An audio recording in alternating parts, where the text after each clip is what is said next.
કીધું માનસાતા સાહેબ એક બીજો દાખલો આપ. આ બધું મારું પહેલેથી આલ્યું આવે છે, આવું ને આવું સાહેબ. અમે છોકરાઓને પેલા માસ્તરો નહીં ભણાવ્યા છે, એવા છે ઘણા મને ભણાવી ગયા છે. એક છોકરાના બાપને કોઈ પૂછ્યું તમારો દીકરો શું કરે છે? ભણે છે.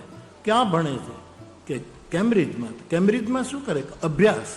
હે, તમારો દીકરો કેમ્બ્રિજ યુનિવર્સિટીનો અભ્યાસ કરે છે? એમ કે હા. એ નથી કરતો, પ્રોફેસરો એનો અભ્યાસ કરે છે કે આનું મગજ આવું કેમ, આ ગાંડો કેમ, અડધો કેમ છે, એનો અભ્યાસ પ્રોફેસરો કરી રહ્યા છે. કેટલા માનસાતા ગુજરી ગયા હશે કેટલા વર્ષ પહેલા, 65 when I was teacher in તાલુકા શાળા નંબર 1. ત્યારની વાત છે. મને કે બાપુ આ વાત બહુ સારી. મેં કીધું એક બીજો દાખલો આપો. કેટલા વર્ષ પહેલાનું સ્મરણ છે.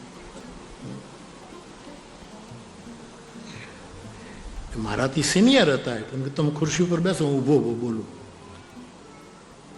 પણ પછી એને તે બોધ થયો ને મને કે નહીં, જ્ઞાન લેવું હોય તો ઊભા ઊભા લેવાય, અને જેની પાસે જ લેવું હોય એને બેસવાય તો હું બેસી જાઉં, તો મેં ઊભા રહું. એમને ઊભા ભાઈ કે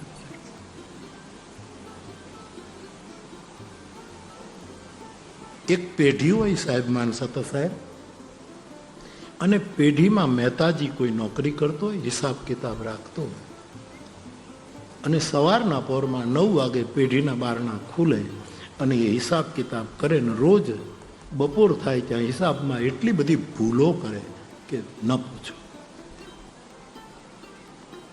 હવે રોજ ભૂલો થાય, ભૂલો કરે છે એ હકીકત છે, અને પછી શેઠને એના ઉપર ગુસ્સો આવ્યો એ પણ હકીકત છે.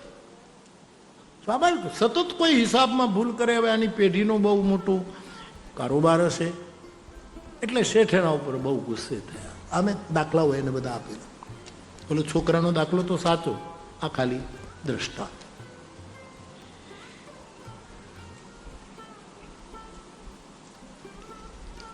તો એ શેઠજીને જો બોધ હોત તો એ મહેતાને આવી રીતે ઠપકો ના હતો. કેમ?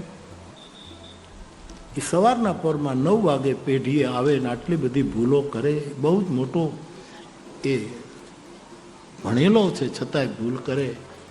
એના કારણનો આપણને માનસાતા બોધ નથી.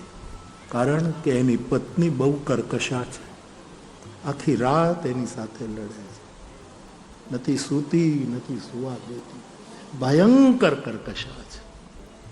અને પરિણામે બિચારો આખી રાત લડી લડીને થાકી જાય છે, અને થાકીને પછી તમારા ડ્યુટી માટે આવે, અને એ મેન્ટલ એને જે ત્રાસ છે એને લીધે એ ભૂલ. શેઠને દયા આવી, મહેતાની માફ. બોધ થાય પછી ક્રોધ નહીં રહે. એટલે જ્યારે ક્રોધ આવે ત્યારે થોડુંક વેઇટ કરવું કે આની ભૂલોના કારણો શું છે. કારણ કે ક્રોધ કે દ્વૈત બુદ્ધિ બના, તુલસી કહે, અને દ્વૈત કે બિનું અજ્ઞાન.